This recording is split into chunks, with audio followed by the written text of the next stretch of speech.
Hello again, everyone, and welcome to another edition of Focus Vandalia. My name is Rich Hopkins. I'm the communications manager for the city. And on today's program, we've got good news to report in our street resurfacing project.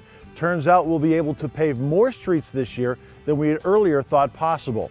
We'll also give you the latest on economic development news, including a new company coming to town. But our first stop today is right here in Seeger Park, where the beautiful gazebo is right behind me. Now, things are quiet right now, but on every Friday night through the summer months, what we're finding out is that the Vandalia Community Farmers Market right here at Seeger Park is the place to be. Someone once said, if you build it, they will come. And when you're talking about the Vandalia Community Farmers Market, have they ever?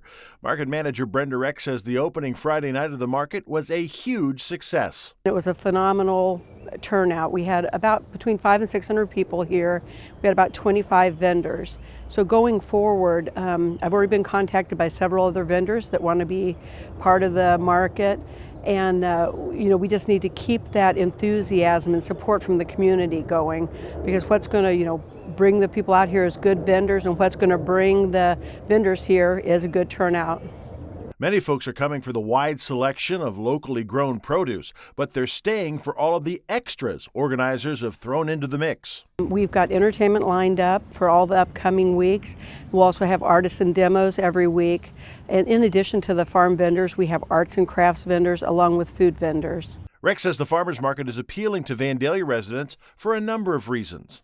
It promotes, a healthy lifestyle and eating healthy. It brings fresh produce and products to the city of Vandalia.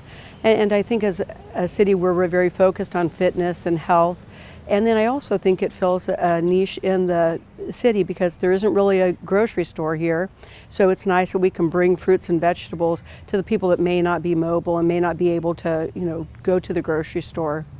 One thing organizers have noticed is that folks attending the market are spending more time there than the average trip to the grocery, which Rex says is all a part of the plan. We tried to design this market to be a community event that included music and food, entertainment, activities for the children. But I was pleasantly surprised when I looked around the park and I saw kids running and playing tag and people standing around visiting. So it wasn't just about the market, it was definitely about bringing the community together. So far, the response from both vendors and patrons have been wildly positive, with organizers keeping high hopes for continued growth. Rex says for that growth trend to continue, she's hoping the local support stays strong. I would encourage the community to continue to come out. We've got a lot of interesting and fun things planned, and we really want you to come and be a part of the market. And while folks with the farmers market are looking to pave the way to future success, Vandalia's Public Works Department is moving full speed ahead with plans to repave many city streets. In fact, plans are calling for more streets to receive an overhaul this year than expected, thanks to some frugal money management over the past couple of years. Over time, we've saved a little money on some other projects. We've got some help from the county with helping out with our handicap ramps through the CDBG program. So that's helped us out, being able to stretch our dollars a little bit. We've saved a little money over the past couple winters on some salt and issues like that. We've had some mild winters. So we've been able to add a couple streets. Originally this year, we had 17 streets we were going to resurface. We've been able to add 2 streets. I know the list has been out there, but we've added the Citadel here that we're standing on, as far as Old Falls Drive, the entrance into the Falls neighborhood. Public Works Manager Rob Cron says the resurfacing program is actually a 2-step process, with crews handling the concrete work first, getting that all done before the street pavers move in. They're working on the concrete portion of the project. It's a separate contract. We come in, we repair any bad curbs and sidewalks, broken concrete that's fallen apart. We're adding handicap ramps, like I said, to all the corners.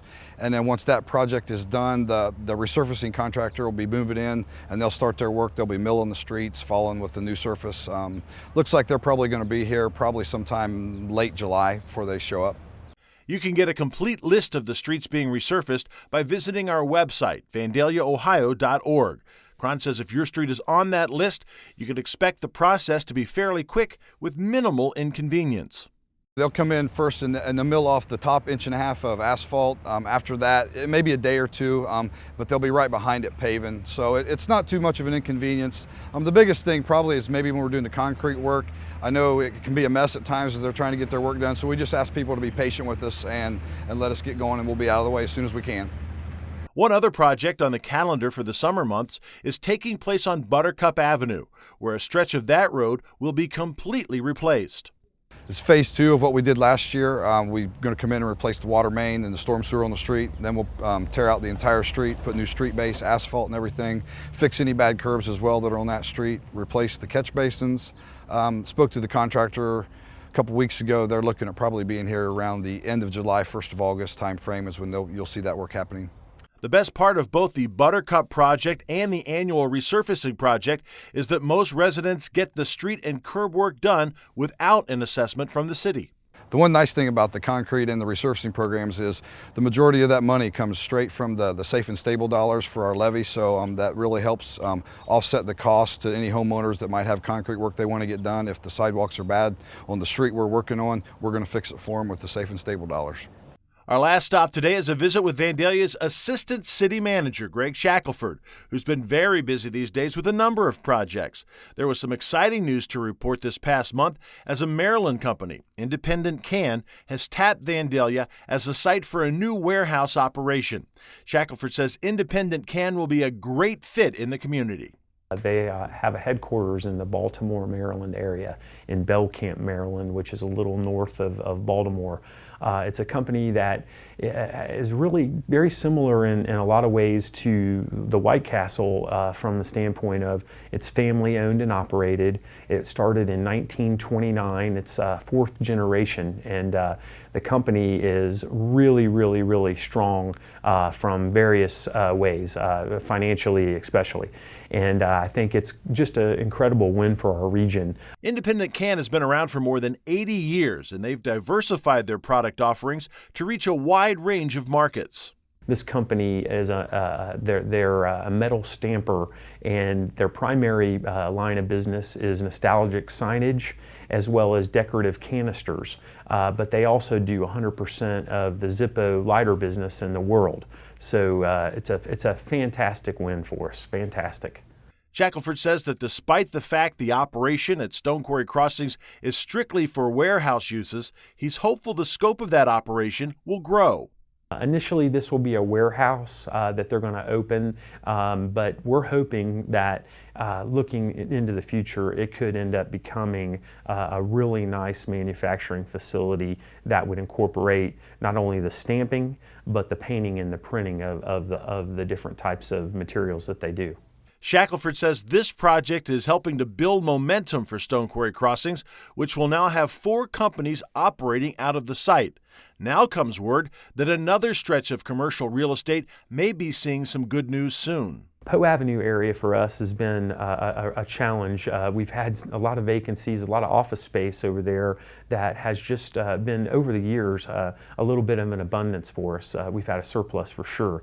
But we've got a few projects that I have heated up over there, and I'm hoping within the next couple weeks or a month we'll have some good information that we can pass along to our viewers. And it's exciting for us because those areas right now, it's maybe looking at a bigger picture economic change that's going on in our region. And finally today, an update on a construction project on the fast track to completion. The Flying J Travel Center is more than halfway finished now with a facility that will bring state-of-the-art amenities to Northwoods Boulevard. The Pilot Travel Center right now is probably, I would say, 60 to 70% done. I know the last time I was by there, the steel, the framing for the buildings is in place. I think they're starting to do some exterior work, but the most important pieces of the puzzle are the utility infrastructure that they've been working on. Now here on the project site, you can see that crews are busy now extending water service from North Dixie Drive. That project is headed east. Meanwhile, if we take a look to our west, we can see that crews are busy extending sewer service from under 75 headed this direction. Sometime in the next couple of weeks, those 2 projects will meet right here in the middle at the Flying J site. That's going to do it for this edition of Focus Vandalia. I'm Rich Hopkins. Thanks for watching, and we'll see you next time.